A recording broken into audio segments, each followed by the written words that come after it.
Welcome back. It is that time we check in with Mike Epple. Let's see how his weekend was. Good morning, Mike. How are you?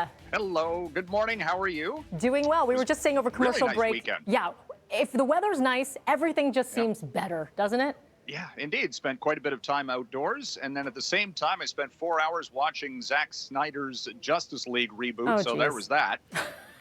It was awesome, actually. Hopefully if you you're did into the DC, if you're into the DC canon, if you're looking for Marvel, don't go to DC. That's all I'm saying. Okay. It's excellent. I'll be looking for the Apple reviews. It's 4 hours long, though. I'll warn you in advance. That you will never get back, but you don't regret it. That's okay. No, it was good. That is okay. All right. What are you following today? Watching a big deal announced actually over the weekend, Melanie, in the railroad industry. And this one involves CP Rail out of Calgary, picking up Kansas City Southern to create the first rail network that actually spans 3 countries, Canada, the U.S., and Mexico. And it makes sense. You look at it laid out on a map. The CP rail routes actually go as far south as Kansas City, and then they link with Kansas City Southern and head even further south from there. But you're, in a continental-wide shipping network for auto parts and agricultural products. And don't forget about the shipment of oil by rail, which CP, that's a massive business for this company. And, you talk about the recent cancellation of the Keystone XL pipeline. You wonder if that was a little bit of a motivating factor in this. CP is the acquiring company, so the headquarters will remain in Calgary, a Canadian giant being formed here in the North American railroad industry. Massive. All right, let's talk about the markets looking to just get back on track as we talk about tracks. Yep. Yes.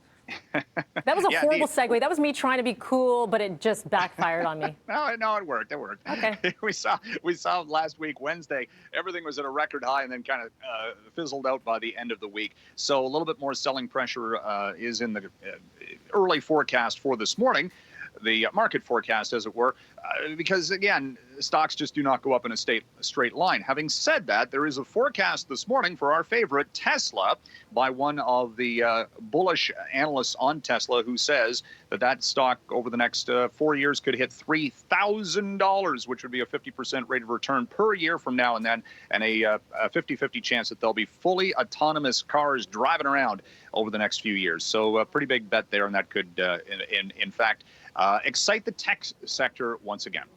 Mike, 2 topics that I know we love following, that's GameStop and Bitcoin. What are we seeing? Well, GameStop is actually going to report earnings. Yeah, earnings. Remember how that used to be a thing and important for investors? It hasn't most recently for GameStop, of course, because that one goes up or down, 10, 20% in a single day, if not more, because of what blogs are talking about with GameStop. It's still heavily shorted and all that leads to massive volatility. Probably going to report another money-losing quarter, as a matter of fact, on Wednesday of this week. And then we've got Bitcoin because, Canadian investors have actually been at the forefront of cryptocurrencies. There are 3 exchange-traded funds in the Bitcoin market now. One just recently cleared after just a few weeks in operation.